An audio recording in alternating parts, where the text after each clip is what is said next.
Yo, what's going on guys? Arekkz here. Welcome back to another video for Monster Hunter Rise, and in this one I want to talk about the locales. Now that I've spoken about the current monster list, if you guys missed that video you can check it out. It went live on the channel yesterday, but today I want to talk about the locales we currently know about, which is 3 or 4 if you include Kamura Village. And I then want to talk about what are the kind of obvious missions, what we might see, what I hope to see, that kind of thing. So if you guys do enjoy this, a like will be super appreciated. Let me know in the comments down below, what locales do you hope fill the remaining gaps?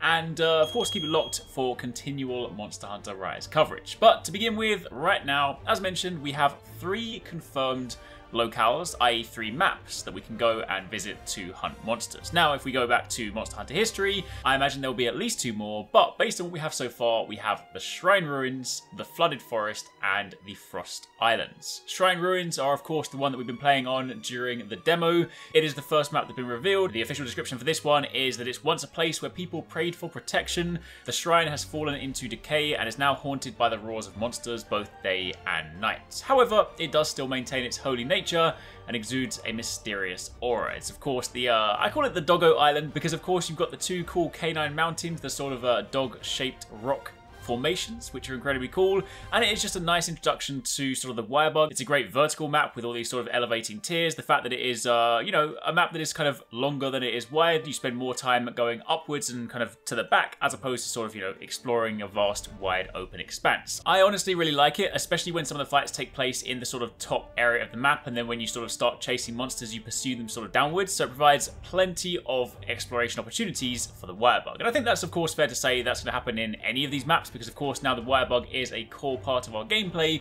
It's going to factor into absolutely everything that we do. Map design is of course going to factor this in, and even when we see maps that are returning from previous games, they're of course going to get their rework so we can take full advantage of this new maneuverability. So, Shrine Ruins, map number 1.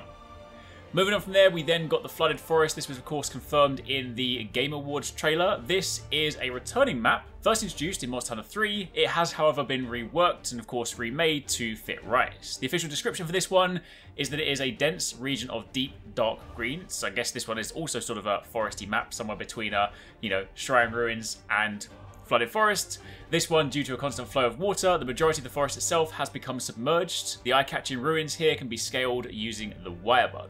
Now, unlike the original map, there are of course no swimming areas, because of course back in Monster Hunter 3 there were areas you could actually swim underwater.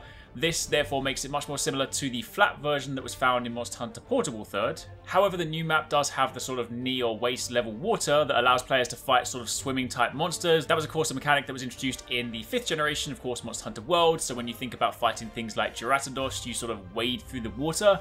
I'll be interested to sort of see what they do in Rise when it comes to sort of working with that. I mean, you of course have the Wirebug to zip around, but of course in World and Iceborne you did of course have the mantle you could throw on to effectively negate that. So I'm guessing, you know, in Rise you'll probably just have to gem it in an armor skill fashion. But either way, it's nice to see the Flooded Forest. It's also rather interesting to see that, you know, while it is a returning map, it does appear to be from another sort of portion of the Flooded Forest, another sort of angle, so it's not necessarily a one-for-one recreation, but it is still a location that we are familiar with. It's also nice to think that the giant structure, the giant sort of pyramid in the middle, something that in previous games was merely just a backdrop, is now something we can actually run up, scale, and explore. I honestly do just love the fact that you can explore absolutely everything in this game, so there's going to be a lot of fun with that.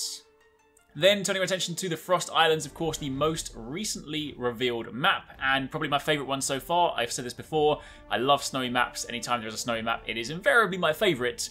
And the Frost Islands, of course, used to be the nest of a gigantic dragon. Many heroes lost their lives trying to slay the beast, turning it into a barren place of desolation and death. In the centre of the islands lie giant dragon bones and the remnants of a dragon ship with a giant dragonator, as you can see. The final trace is left by a desperate struggle. Honestly, I love the way this one has been designed by, of course, what we've seen so far. Lots of nice open areas, lots of sort of tunnels to run through. The fact that you you know, you can run underneath sort of the ship. You can, of course, see that in the background. Again, factoring in that we have the Wirebug, we'll probably actually be able to scale and climb that. But it does also have like an underground section with, of course, all the hanging down spikes and, of course, the sort of watery area. So I imagine that will, of course, also introduce, you know, sort of knee, waist level water for maybe fighting some of the snowier water type monsters. So that much is pretty sweet. So currently, as it stands, we have a distinct sort of foresty, swampy style map, as well as a sort of more foresty ruins style map. And we of course have a snowy map. So again, if you look back to typical Monster Hunter Map design, the obvious omissions are a desert map and a volcanic map. However, if you look at something like Monster Hunter World and Iceborne, they did of course blend the sort of traditional format slightly. They introduced the Coral Highlands, which was fantastic. Probably one of the most visually sort of interesting maps in Monster Hunter history, just because of the colours and the actual kind of design and theme behind it. The fact that it was, you know, the kind of thing you would find underwater, coral reef and whatnot, but it's been designed in a way that just doesn't need water at all.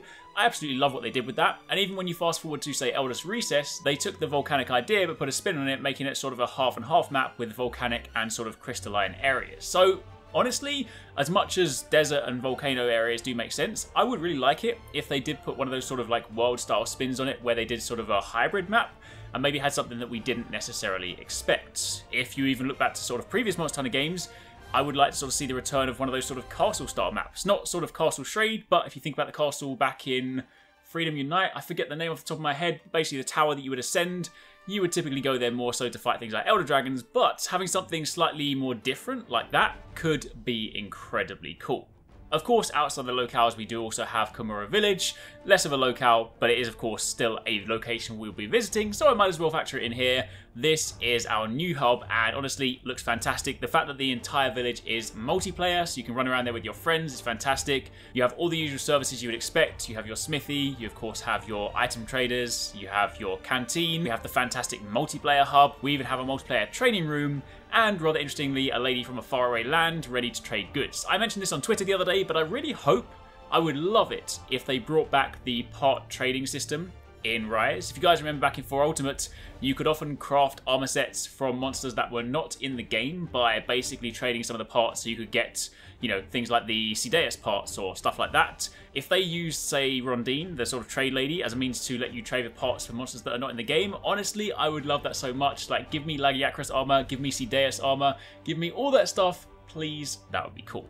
Anyway, that's it for the time being. It was just a little quick recap on the locales we have so far. We are now just a little bit over 2 months away from the release of Monster Hunter Rise, so if I had to hazard a guess, maybe next month we'll get another brand new trailer, which will probably show off another locale, and then of course you'll have to wait until maybe just before launch to get the launch trailer. So I'm guessing we're probably going to get 2 more trailers between now and launch, and that will probably give us the you know, the new monster reveals, some more weapon and armor stuff, and then of course the rest of it we'll discover in game. Anyway, thanks very much for watching. Let me know your thoughts down below, and be sure to keep it locked for plenty more.